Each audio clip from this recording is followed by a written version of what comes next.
Oke.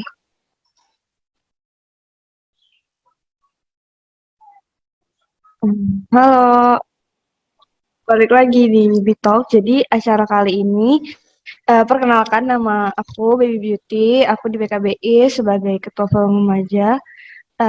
Jadi Bang, acara Bitalk ini aku sendiri yang bawain gitu dengan banyak banget tema topik, tapi kali ini aku sama Bang Wildan bakal ngebawain topik tentang coping strategi. Nah, mungkin Bang Wildan boleh diperkenalkan dulu dirinya sebelum Oke, kita mulai. oke. Baik, terima kasih Kak Betty dan penyelenggara. Eh, Nama saya Wildan Abdul Syukur, dipanggil Wildan. Saat ini saya domisili di Garut, Jawa Barat. Baru menyelesaikan studi master di Psychology and Education di University of Sheffield. Oke, nah mungkin sebelum masuk ke temanya nih Bang, biar teman-teman lebih kenal gitu. Nah sebelumnya aku kenal Bang Wildan sendiri itu dari koordinator aku di Respon, Kak Septi. Nah Bang Wildan sendiri juga mungkin lagi sibuk apa nih kalau boleh tahu? Oke, untuk saat ini setelah pulang dari UK, saya kesibukannya mengadakan ikut aktif di acara-acara mentoring beasiswa, kemudian juga ngajar les IELTS, kemudian saya juga sebagai kebetulan uh, menginisiasi gerakan Jadi Awardee ya, yang saat ini berfokus pada persiapan beasiswa dan juga sharing tentang IELTS. Mungkin teman-teman kalau punya Instagram bisa di-follow di @jadiawardee ya, mungkin itu. Oke. Makasih ya Bang Wildan sebelumnya udah mau Ya, diundang di sama-sama. acara ini. Nah mungkin boleh kita langsung masuk aja ke temanya kali ini, coping strategi yang mungkin bisa dijelasin dulu sama Bang Wildan. Ini boleh share screen atau cukup Boleh, boleh, berbicara aja? Oke. boleh banget.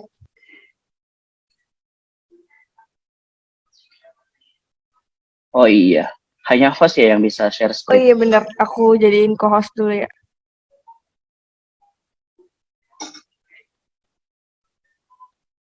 Oke, udah.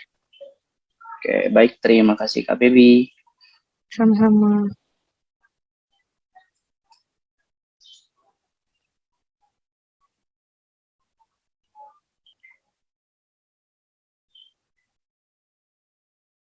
Oke, ya. Jadi istilah yang biasa dikenal mungkin coping mechanism atau coping strategi, ya, yang berarti juga dalam bahasa Indonesianya mekanisme coping atau mekanisme penanganan stres. Apa sih coping mechanism ini? Ya, jadi coping mechanism ini strategi yang bisa digunakan oleh seseorang ketika kita menghadapi stres atau trauma untuk membantu mengelola emosi yang menyakitkan atau menghadapi suatu keadaan yang dirasa sulit, ya. Kemudian dengan mekanisme ini seseorang dapat menyesuaikan diri dengan stres yang sedang dihadapi atau masalah yang sedang dihadapi. Tujuannya adalah untuk mempertahankan emotional well-being yang ada pada diri kita masing-masing, seperti itu. Nah, dari mana sih stres berasal? Pada dasarnya setiap manusia itu bisa mengalami stres, ya, dalam keadaan yang kita pandang sebagai keadaan sulit atau keadaan ideal sekalipun, ya. Di sini saya kasih contoh peristiwa sulit seperti perceraian, keguguran, kemudian kematian orang yang tersayang, kehilangan pekerjaan, itu bisa menjadi stresor atau datangnya penyebab datangnya stres pada seseorang. Tapi di sisi lain keadaan positif pun seperti hal-hal yang kita anggap baik seperti menikah, memiliki anak dan membeli rumah itu juga bisa menjadi stresor, ya. Nah, dari mana sih stres ini bisa berasal? Ini bisa berasal dari dalam diri kita atau secara intrinsik maupun dari luar diri atau secara ekstrinsik. Ya, kita kasih contoh deh. Misalkan orang yang baru saja menikah, ya, secara intrinsik mungkin dia akan mengalami stres dikarenakan ekspektasi sendiri terhadap pasangan, misalkan kemudian tentang penghasilan yang sekarang harus dibagi sebagai kepala keluarga, misalkan bagi suami ataupun bagi istri, misalkan harus melepaskan karir, harus ikut dengan suami dan seterusnya. Begitupun dengan orang yang belum menikah, misalkan itu bisa menjadi stres juga, ya. Nah, stresor ekstrinsik bagi orang yang menikah, misalkan tuntutan orang tua, tuntutan mertua, atau pertanyaan-pertanyaan seperti kapan punya anak, ya itu pun bisa menjadi stresor atau penyebab datangnya stres. Ya, jadi kita tidak bisa membandingkan satu keadaan yang kita lihat lebih ideal daripada keadaan kita sendiri, atau situasi orang lain lebih baik dari situasi kita sendiri, karena seseorang pada dasarnya berada pada situasi stresnya masing-masing bagaimanapun keadaannya, ya seperti itu. Nah, pada dasarnya ada dua tipe mekanisme coping yang biasa kita kenal atau biasa kita gunakan dalam kehidupan kita sehari-hari. Yang pertama adalah emotion focus coping, atau coping yang kita fokuskan pada perbaikan emosi kita, regulasi emosi kita. Tujuannya adalah mengurangi intensitas emosi negatif yang berkaitan dengan stres yang sedang kita alami. Kita ingin ingin mengembalikan perasaan aman, nyaman, dan juga mengatasi sumber stres. Hal-hal yang bisa kita lakukan dengan emotion focus coping ini diantaranya ada curhat, ya, bercerita kepada orang yang kita percaya, kepada orang tua mungkin, kepada sahabat, ya, kemudian berdoa, olahraga, liburan, ya, atau biasa kita kenalnya healing, ya kalau sekarang itu hal-hal yang kita lakukan untuk mengelola emosi. Nah, kapan sih emotion focus coping ini bisa kita pilih atau bisa kita lakukan? Emotion focus coping cocok diterapkan kalau hal-hal yang membuat kita stres sudah berlalu atau sudah tidak bisa diperbaiki lagi. Jadi kita tidak berkutat terus-terusan pada penyelesaian masalah yang masalahnya sendiri udah nggak bisa kita perbaiki gitu. Jadi yang perlu kita perbaiki adalah regulasi emosi kita, seperti itu. Nah, yang kedua adalah problem focus coping. Ya, berbeda dengan emotion focus coping. Kalau problem focus coping ini kita fokusnya pada perbaikan masalah secara langsung yang sedang kita hadapi. Ya, jadi kita menangani sumber stres atau permasalahan atau hal-hal yang membuat kita tidak nyaman dengan memperbaiki atau mengumpulkan informasi, kemudian menganalisis masalah, ya, kemudian meminta saran atau bantuan dan lain sebagainya. Nah, dalam penerapannya, problem focus coping ini akan baik kita pilih atau kita lakukan jika hal-hal yang kita sedang hadapi atau sumber stres yang sedang kita hadapi itu masih ada di depan kita gitu. Kita tahu dengan pasti sumbernya apa, ya.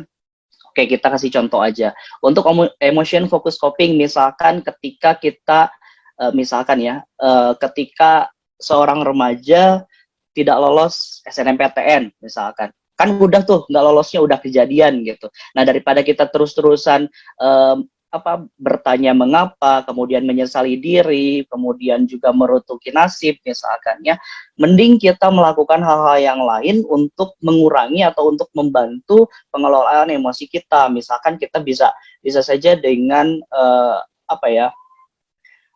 mencari jalan yang lain, kemudian juga melakukan hobi, kemudian liburan, dan seterusnya. Nah, sementara misalkan untuk hal-hal yang sedang kita hadapi, misalkan ketika kita kasih contoh deh, kalau remaja itu ada kesalahpahaman dengan pasangan, misalkan dengan pacar, ya kan, kita tahu nih salah pahamnya gara-gara apa, misalkan gara-gara berbeda ekspektasi, yang perempuan misalkan inginnya komunikasi intens setiap hari, sementara yang laki-laki inginnya fokus pada kegiatan masing-masing dulu deh, nanti kalau misalkan ada waktu baru bisa komunikasi, misalkan seperti itu. Nah, kita tahu di situ permasalahannya, kemudian kita komunikasikan, kita cari jalan keluarnya, jalan tengahnya untuk memperbaiki permasalahan tersebut, ya.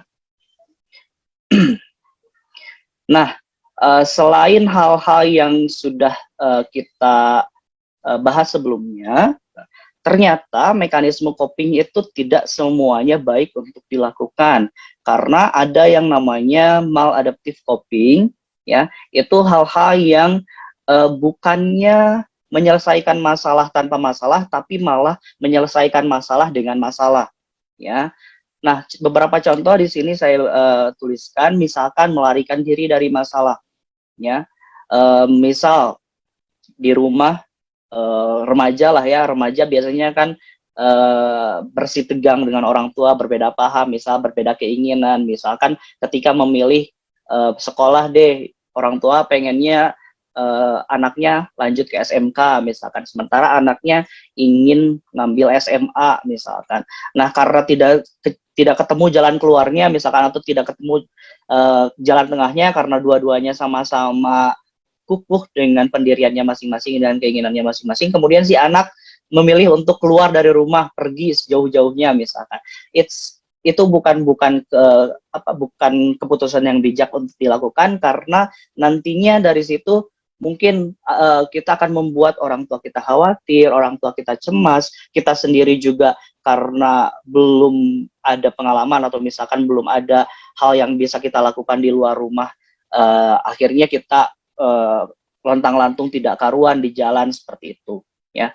Nah, kemudian yang kedua, misalkan melakukan sesuatu secara berlebihan hingga menimbulkan ketergantungan, ya. Di masa sekarang orang-orang sangat tergantung sekali dengan sosial media, misalkan penggunaan sosial media, ya. Jika kita menggunakan sosial media untuk tujuan relaksasi misalkan, atau menenangkan diri, atau hanya untuk ya senang-senang lah, untuk mengisi waktu di kala penat misalkan, it's okay, tapi hati-hati dengan kemungkinan adanya ketergantungan terhadap sosial media, ya.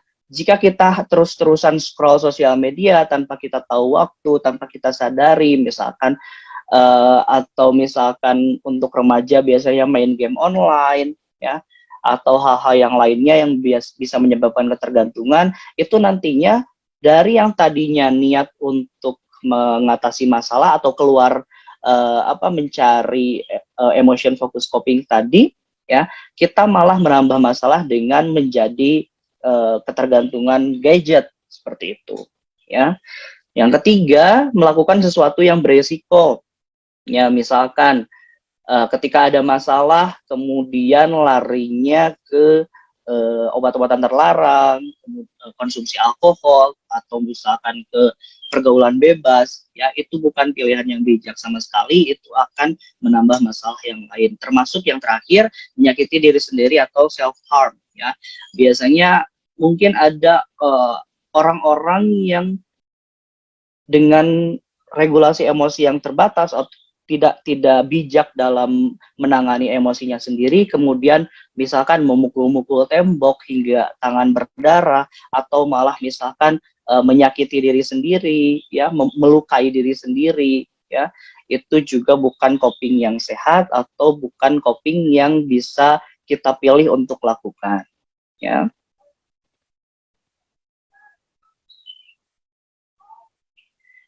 Oke, nah selanjutnya, apakah mekanisme coping berkaitan dengan keadaan personality seseorang atau kepribadian seseorang? Tentu iya, ya.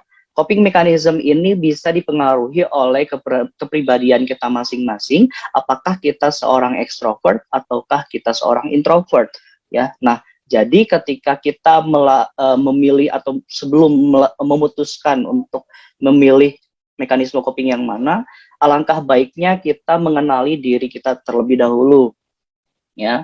Mengenali apakah kita seorang extrovert ataukah kita seorang introvert. Ini tidak hanya jadi kita ngomongin extrovert introvert dulu deh.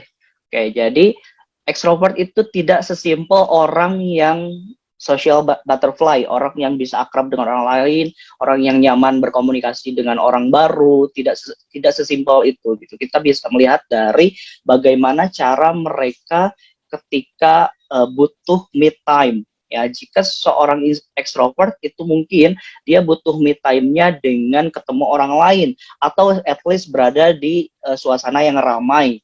Ya, seperti itu. Berkebalikan dengan introvert, ya. Introvert mungkin ketika butuh me time dia akan lebih memilih untuk berdiam diri di tempat nya masing-masing, misalkan di rumah atau di kamar sendiri, membaca, misalkan menonton sendiri, kemudian mendengarkan musik dan melakukan aktivitas-aktivitas yang bisa dilakukan sendiri seperti itu. Nah, bagaimana kaitannya dengan mekanisme coping? Kita kasih contoh deh, kalau misalkan seorang extrovert, dia ketika ada sesuatu, mungkin dia akan lebih memilih untuk cepat-cepat bercerita, ya, memutuskan untuk bercerita pada orang lain tentang apa yang sedang dia hadapi. Sementara itu, kita tidak bisa memaksa seorang introvert untuk terburu-buru terbuka gitu, ya, memaksa mereka untuk terbuka dengan masalahnya, menceritakan masalahnya kepada kita, ya. Nah, begitupun ketika pemilihan strategi coping tersebut, ya, misalkan seorang extrovert, mereka kita tidak bisa memaksakan, ya, kita tidak bisa memaksakan kita untuk meniru cara extrovert ketika kita introvert, begitupun sebaliknya. Ketika kita introvert, kita tidak bisa memaksakan diri untuk meniru extrovert, seperti itu.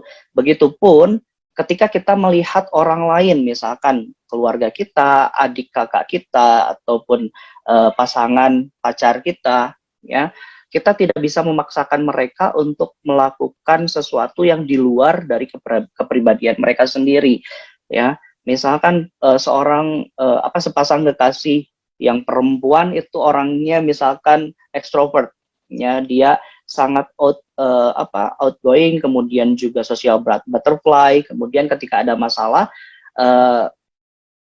dia melihat pasangannya yang laki-laki itu introvert lebih pendiam, kemudian yang perempuan memaksa, cerita dong, ayo dong cerita, kamu tuh kenapa, misalkan.